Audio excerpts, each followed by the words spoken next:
Is it me, or is the episode preview the most exciting part of the entire episode? Okay, because it is really intriguing how Mitsuki is talking to someone over the phone with a snake. I mean, it's like One Piece where they talk with a snail, but Mitsuki is using a snake, and the thing is that he's chasing something called the Gozo Tenno. Now, I've already revealed what this is like a while ago in my spoilers video, so check out my episode spoilers video for, you know, the upcoming episodes. Anyways, we start the episode with Denki, who's struggling to keep up with Mitsuki and Boruto because they are natural born prodigies, right? And the thing about Denki that you need to notice is that the previous episode he threw a shuriken and it actually landed. Now this is better than Sumire because she has not landed any shuriken that she threw, right? So definitely Denki has improved above the odds. There are people there who, you know, knew ninjutsu better than him, and he has actually researched it and actually done his best to keep up with Boruto and Mitsuki. And even though he's not on par, he still managed to land shurikens and, you know, do that ninja jump. So definitely Denki's improving, and I'm really proud of this character because, you know, for a wimpy person to actually get this far in life, they must have actually trained their asses off to, you know, get where they are. And the thing is that he's surpassing Sumire, who cannot even land one shuriken at least. So, you know, that is a really good thing. We also have Boruto, who has daddy issues in this episode, and it is something that has been pushed down our throats since the very last chapter of Naruto, where we got introduced to Boruto, and then we have had another 10 months of, you know, it's being pushed down our throats in the manga, since the manga is released like once a month, and then we have the movie shoving it down our throats even more. So definitely Boruto's daddy issues thing is something that is getting really old, at least for the viewers who have been viewing it long time, right, who know about the universe. But then again, I should not really be biased because the people that this is advertised towards is, you know, little kids or, you know, new viewers potentially. So yeah, that's just me being a little bit biased in terms of how the episodes are going. But with the whole thing with Boruto's daddy issues, like, we understand what he wants, so there is really no need to mention it, and I don't think that they should keep mentioning this any further, as it has already been established pretty well in all the previous episodes. Next we have Mitsuki, who goes around asking people regular questions about Boruto, and he even visits Sumire, and we learn that Sumire is an orphan. Now the thing is, if you already follow my channel, you would have been one of the first people on the YouTube to know that Sumire is an orphan, so we get to see, you know, little bits of backstory from her, and it is really sad because both her parents died. You know, there is a scene where she remembers her past, right? She remembers her mother combing her hair or something, and it had some really eerie music at the back, but at the same time, you know, when you look at the mother's face, she is, you know, showing love to her daughter. So I feel really sorry for what happened to her. Sometimes it's the nicest people who go through the bad shit. Now, how Sumire's parents died, we cannot really say because, you know, they were still alive even after the war, and, you know, we can judge this by the time she was born. If she's born in Boruto's generation, then her parents must have been alive when the war was finished. So definitely it is not because of the war, and I'm saying this because I'm sure a lot of people will say her parents died in the war in the comment section or in videos and stuff. So just, you know, calculating this and putting it out there.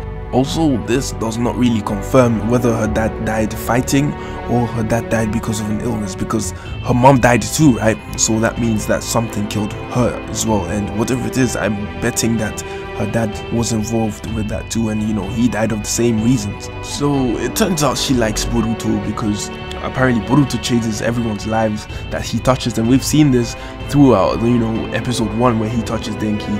Well, he changes Denki.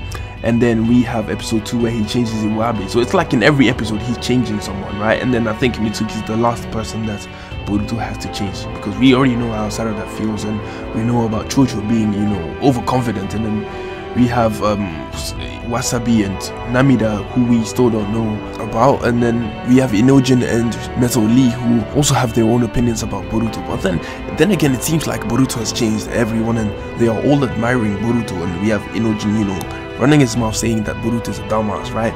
So it's typical Inojin, just saying things that will, you know, get him his ass whooped. Anyways, after, you know, hearing everyone's confessions, I think Mitsuki decides that Boruto is a trustworthy person because of what he has done, because of his actions, right? So he decides to come with Boruto to Boruto's house, and, you know, we have Hinata who cooked a lot because apparently Mitsuki is coming over. So, you know, Boruto brings a friend, Naruto comes in, and then we have the whole Boruto and Naruto drama going on. It's like, I'm really tired of covering this, so I'm not really gonna cover that in this episode because, yeah, it's something that we've seen continuously and it's boring now. It really is. So let's get to the ending part, which is the most important part, right? So we constantly have these flashbacks of Mitsuki and, you know, him being in a test tube because he's a test tube kid. For the people who don't know, he is actually a synthetic human, so he has been created by his dad instead of you know, not natural birth. But the reason, the question is Orochimaru male or female now? Because we know he was born male, but then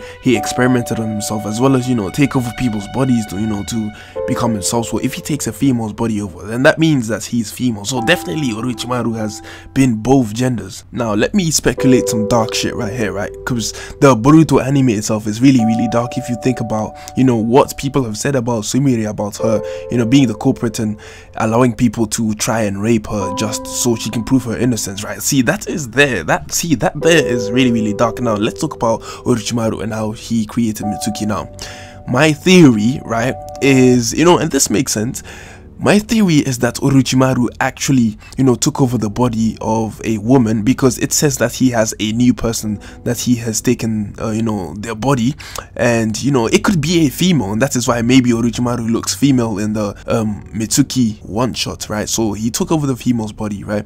And then he must have, you know, taken like his sperm cell from his previous male body and implanted it into himself to make himself pregnant, right? And, you know, taken out the egg or wherever it is, you know, to put it inside a test tube or that big tube thing, so that he can develop it with all the cells that he needs. Now that is really dark and fucked up to, you know, reveal to people.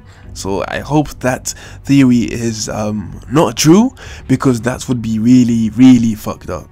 Because logically, if you want to create a kid, you need a sperm cell as well as an egg, right? So even if he's still male, right, he definitely has a sperm, but he needs the egg, right? And the question is, whose egg did he take to do all this? And logically it would make sense, or it would be less sadistic if it was his own, or maybe he just used one of his victims and, you know, just stole their egg without permission and decided to use it to create Mitsuki. Who knows? But this is really dark, so I'm gonna avoid talking about this and skip on to the next thing, which is the preview, right? And the preview is the most exciting part of the entire episode, at least for me. What I will be doing is I will be doing like a little preview discussion, you know, speculating what we see in the preview, because it is really exciting. People say it looks like the Jubi, but at the same time it's like, are you blind? The Jubi is brown and we have something here that looks white. Okay, I mean, it has the arms and or the tentacles or something like that, but it resembles the Jubi, but it is not the Jubi, because I've seen, you know, in a few comments of people talking about this thing being a Jubi. It is not. It is definitely something new, and Boruto will obviously know the identity of the person behind the mask. And my only question is, where is Sarada? We have not seen her this episode, as well as Chocho. Where are they in this episode? Well, that has been my review for this episode. I will be coming out with my speculation from the episode preview, as well as a video about Sarada and the Uchiha clan later on in this week. At least I will try to upload that. And then, with everything being said, let me know your thoughts in the comment section down below, because I'd love to hear your opinion, because I really do, especially my subscribers. And with, yeah, I'm pretty much done. I have nothing more to say. Bye.